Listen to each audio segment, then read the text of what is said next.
Hello everyone, this is Anand Singh. दोस्तों, आपने एक सही वीडियो का चुनाव किया है क्योंकि इस वीडियो के अंदर मैं प्रैक्टिकली आपको सिखाने वाला हूं। यहां पर आपको सेंटेंस रटने की बिल्कुल भी जरूरत नहीं है। दोस्तों, बताना चाहूंगा ये स्पोकन इंग्लिश की पार्ट 5 वीडियो है। अगर अभी भी आपने पार्ट 4 नहीं देखे हैं तो प्लीज डिस्क्रिप्शन में उनकी लिंक है, आप जाइए उनको एक एक करके देखिए क्योंकि कॉन्सेप्ट का क्लियर होना बहुत जरूरी है। मैंने पार्ट 1, पार्ट 2, पार्ट 3, पार्ट 4 बेहतरीन तरीके से केवल स्पोकन इंग्लिश के ऊपर, इंग्लिश स्पीकिंग के ऊपर ही वीडियो को बनाया है। तो दोस्तों, एक बार जरूर जाइए और आज के इस बेहतरीन टॉपिक को स्टार्ट करते हैं। मैं आपको बताना चाहूंगा कि जब हम इंग्लिश बोलते हैं, राइट, जब हम किसी से इंग्लिश में बात करते हैं, किसी सेकंड पर्सन या थर्ड पर्सन से बात करते हैं, तो ज्यादातर हैज एंड हैव का यूज होता है।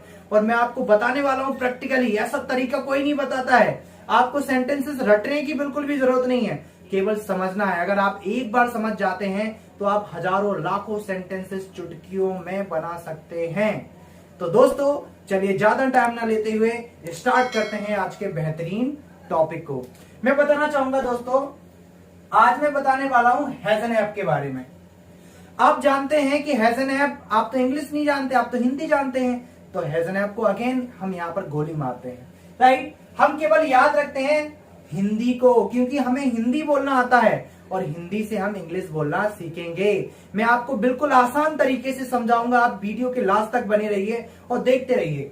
आप जब कभी किसी से हिंदी में बात करते हैं तो अगर हिंदी में जब बात करते हैं तो लास्ट में चुका है, चुकी है, दिया है, लिया है, ये वाले शब्द आते हैं, तो आप समझ जाइए वहां पर आपको हैज और हैव का यूज करना है।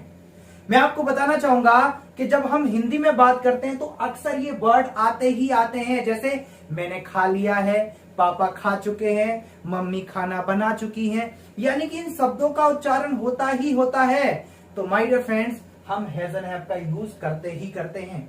नॉर्मल भाषा में अगर देखा जाए तो हैज एंड हैव का यूज वहां किया जाता है जब कोई भी काम कंटिन्यू चल रहा होता है, वो अचानक से खत्म हो जाए।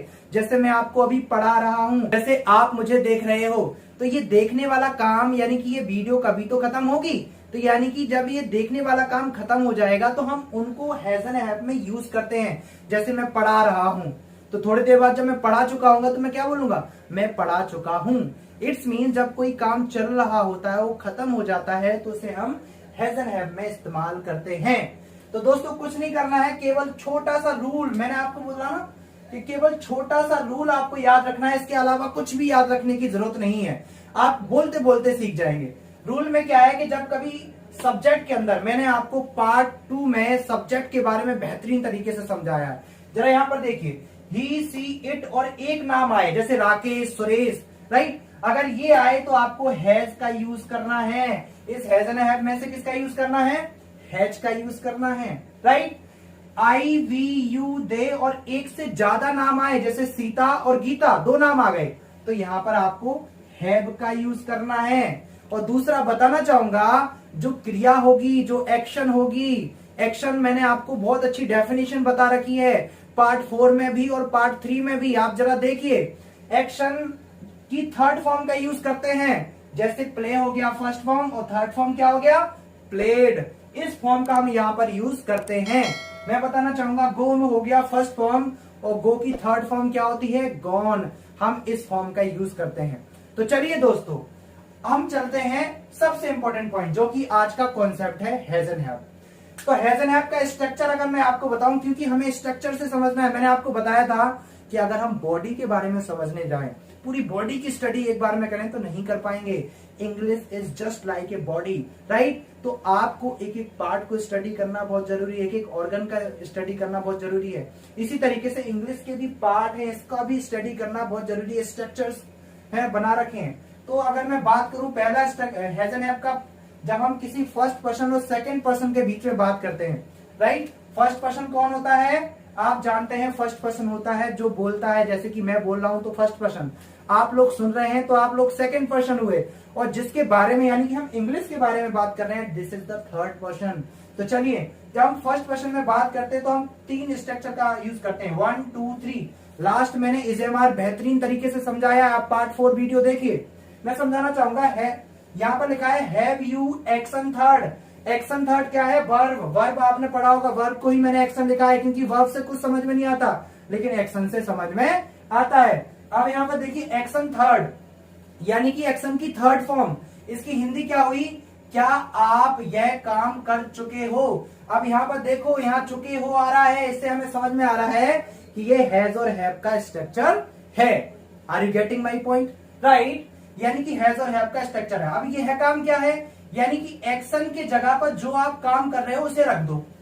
जैसे यहां पर देखो मैंने कुछ एक्शन लिखा है, जैसे प्ले मिस होता है खेलना, खेलना भी एक एक्शन है, खेलने का काम। टेक मिस होता है लेना, ड्राइव मिस होता है चलाना, जैसे आप गाड़ी चलाते हो, गिव मिस होता है देना, और रन मिस होता है दौड़ना। तो आप इन एक्शन में से कोई भी एक्शन आप एक्शन की जगह पर रखो। अगर मैं बोलूं क्या आप दौड़ चुके हो, राइट, क्या आप दौड़ चुके हो, तो रन मिस होता है दौड़ना, एक्शन की जगह पर क्या लिखोगे? Run, right. यहां पर आपको एक्शन की जगह पर रन लिखना है, नहीं, रन की थर्ड फॉर्म। तो मैं बताना चाहूंगा रन की थर्ड फॉर्म भी रन ही होती है। जैसे मैं बोलूं क्या आप दौड़ चुके हो, तो आप इंग्लिश में क्या बोलोगे? आपको बाकी का सेम बोलना है, एक्शन की जगह पर रन रखना है। वेरी सिंपल, बहुत आसान है, रटने की बिल्कुल जरूरत नहीं है, समझिए। हैव यू रन, क्या आप दौड़ चुके हो? Have you run. अब मैं आपसे पूछ रहा हूं क्या आप दौड़ चुके हो, तो आपने जवाब क्या दिया? मैं अगर दौड़ चुका हूं तो क्या बोलोगे? मैंने यह काम कर लिया, यानी कि आई हैव रन, यानी कि एक्शन की जगह पर क्या लिखा? I have run.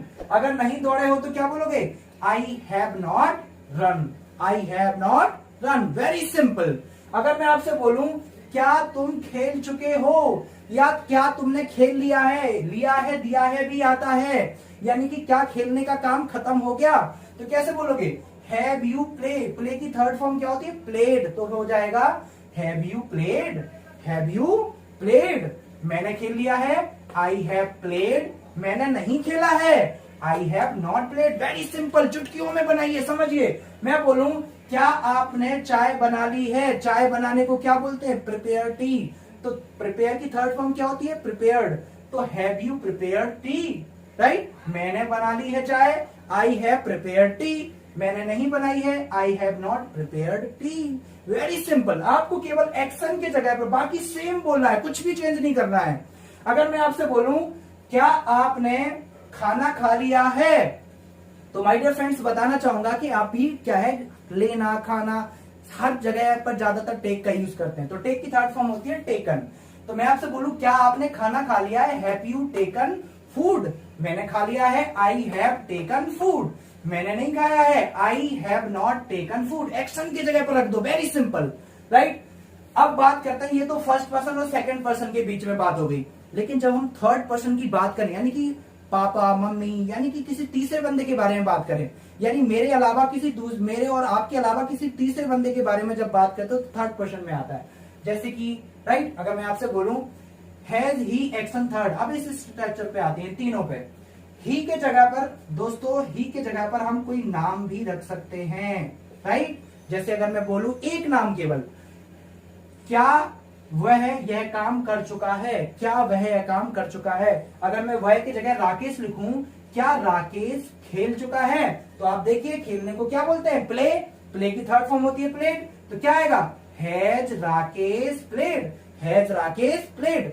राकेश खेल चुका है तो ही की जगह पे क्या आएगा? Rakesh, Rakesh has played. राकेश नहीं खेला है, Rakesh has not played. Very simple, बहुत आसान है। अब अगर मैं पूछूं क्या वह जा चुका है, हैज ही, गो की थर्ड फॉर्म क्या होती है? जाना मिस होता है गो, गॉन। वो जा चुका है, ही हैज गॉन। वो नहीं जा चुका है, he has not gone. Very simple. अगर मैं बोलूं क्या वह पेन दे चुका है, पेन, पेन, राइट।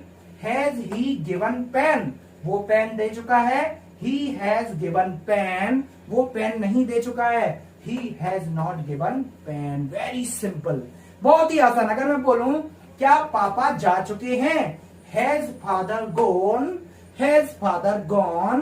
पापा जा चुके हैं, फादर हैज गॉन। पापा नहीं गए हैं, फादर हैज नॉट गॉन। गो की थर्ड फॉर्म क्या होती है? गॉन। Very simple. तो एक बार हम कॉम्बिनेशन के साथ रिवाइज करते हैं।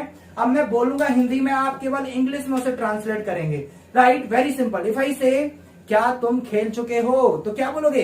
Have you played. पहला हैव यू प्लेड, एक्शन की जगह प्ले, राइट, प्ले की third form have you played, मैं खेल चुका हूं, आई हैव प्लेड, मैं नहीं खेल चुका हूं, आई हैव नॉट प्लेड, क्या वह खेल चुका है, हैज ही प्लेड, क्या राकेश खेल चुका है, हैज राकेश प्लेड, राकेश खेल चुका है, राकेश हैज प्लेड, राकेश नहीं खेल चुका है, Rakesh has not played. Very simple. तो माय डियर फ्रेंड्स, कितना आसान है इंग्लिश बोलना, हमने बिल्कुल रटने की जरूरत नहीं है, बहुत सिंपल तरीके से समझिए, मैं आपको तरीके बता रहा हूं, आप इस स्ट्रक्चर को याद रखिए, आपको हैज एंड हैव में प्रॉब्लम बिल्कुल नहीं आएगी, आप कॉन्फिडेंटली इंग्लिश को बोलेंगे, राइट। तो आप देख सकते हैं वेरी सिंपल, बहुत ही आसान है, यानी कि जब कोई काम हो रहा हो, उसे अचानक से फिनिश हो जाए तो उसे हम हैज एंड और हैव में यूज करते हैं।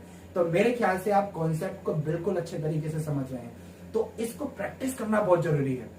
जितना आप प्रैक्टिस करोगे, क्योंकि बोलने से बोलना आता है, स्पीकिंग कम्स बाय स्पीकिंग, यानी कि जितना आप बोलोगे, जितना आप बोलने की प्रैक्टिस करोगे, क्योंकि बोलना बोलने से आता है, चलना चलने से आता है, लिखना लिखने से आता है, और रटना रटने से आता है। माय डियर फ्रेंड्स, आप समझिए, आपको समझना समझने से आएगा, राइट। अगर मैं बोलूं क्या आप समझ चुके हो, हैव यू अंडरस्टूड, मैं समझ चुका हूं, आई हैव अंडरस्टूड, मैं नहीं समझ चुका, I have not understood, right. अगर मैं बोलूं क्या वह समझ चुकी है, यानी कि लड़की है, तो लड़की के लिए सी लगाते हैं, हैज सी अंडरस्टूड, वो नहीं समझ चुकी है, she has not understood, she has not understood, right, वो समझ चुकी है, she has understood. Very simple, बहुत आसान है, आपको बिल्कुल भी रटने की जरूरत नहीं है।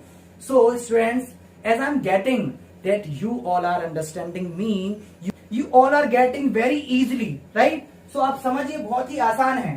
तो दोस्तों, आज का टॉपिक यहीं तक था, आप इसे रिवाइज करिए, पार्ट 5 वीडियो है, और बाकी की पार्ट 4 वीडियोस को भी देखिए बेहतरीन तरीके से, आप मेरी सारे पार्ट के साथ बने रहिए। आप इस लॉकडाउन के पीरियड में भी आप घर बैठे इंग्लिश को बेहतरीन तरीके से बोलना सीख सकते हैं।